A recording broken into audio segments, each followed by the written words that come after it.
President Mohamed Abdullahi Farmaajo was sworn in at a... Somalia will hold its first ever one person, one vote. عجبي عجيب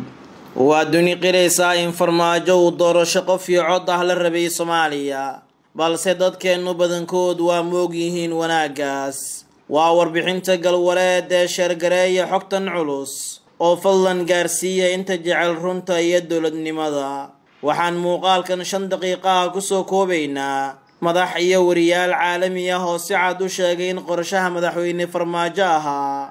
Soomaaliya guulisata iyo doorasho qof iyo cod ah sir culus oo ay ka sheegeen sababta looga diiday qof iyo cod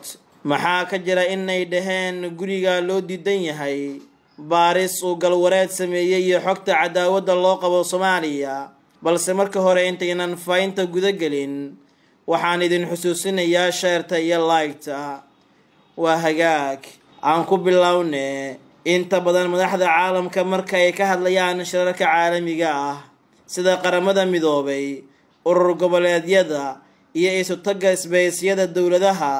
waxay sheegaan in madaxweyne Farmaajo uu barwaaqo iyo doorasho qof iyo cod ah la rabay Soomaaliya hase yeeshee shacabkooda iyo dadka Soomaaliyeed aysan fahmayn badankood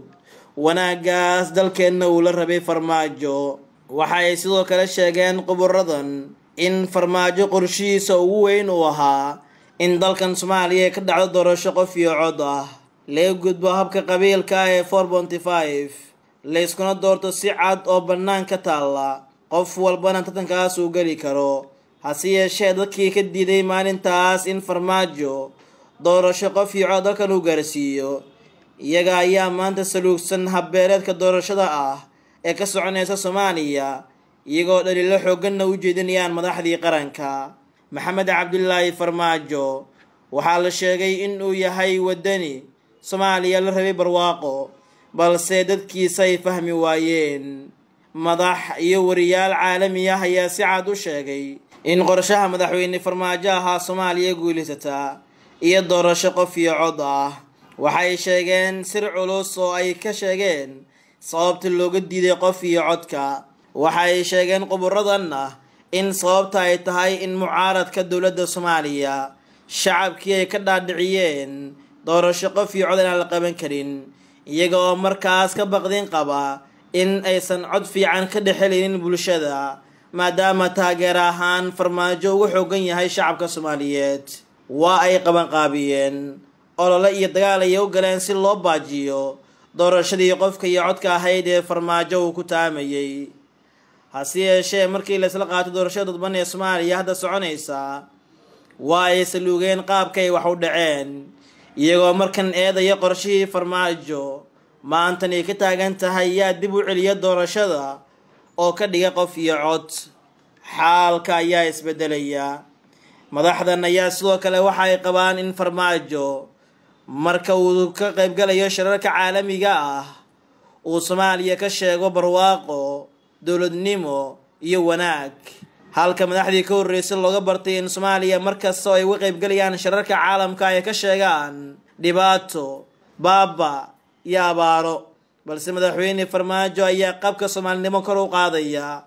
isagoo og dhibaatooyinka shacabka ay wajahayaan isagoo og dhibaatada abaar ee ka taagan dalka isagoo og xaaladda guud ee dalka Soomaaliyeed ayuu haddana markasta shirarka caalamka kala istaagaa Farmaajo dalkeenu waa nabad dalkeenu waa barwaaqo Soomaaliya way horumaraysaa waa qayb kamid ah hogaaminta wanaagsan ee madaxweynaha waana sababaha dadyowga caalamka ah ay markasta uga hadlaan madaxweynaha jamhuuriyadda federaalka Soomaaliya mudane Mohamed Abdullahi Farmaajo baaris galwareed uu sameeyay iyo sidoo kale waxaan ku ogaanay xogta cadaawada loo qabo Soomaaliya waxaana baariseenan ay inoo muujisay in shakhsiyaad Soomaali ah ay si weyn ugala shaqeynayaan janib shisheeye dumin dowladnimada dalkan Soomaaliya iyo in ay dhuun yar ku qaateen si Soomaaliya lagu hay uga qabtaan dowladnimadeeda hase yeeshee waa lagu gudbayaa alla idinkii dowladnimada Soomaaliyana waa ay guuleysanaysaa Mohamed Abdullahi Farmaajona mar kale uu soo laabanayaa dalkanna waxaa ka dhici doonta doorasho qof iyo cod ah markii ugu horeysay burkii dawladda dhexe dalkan kadib haddaba daawadow adigu maxay kula tahay sideese u aragtaa hadalladan cajiibka ah ee laga yiri Farmaajo iyo doonisiisa doorasho qof iyo cod ah fikirkaaga iyo waxa ay kula tahay daawadow ku reeb qaybta commentiga tan iyo kulan dambe nabadgeliyo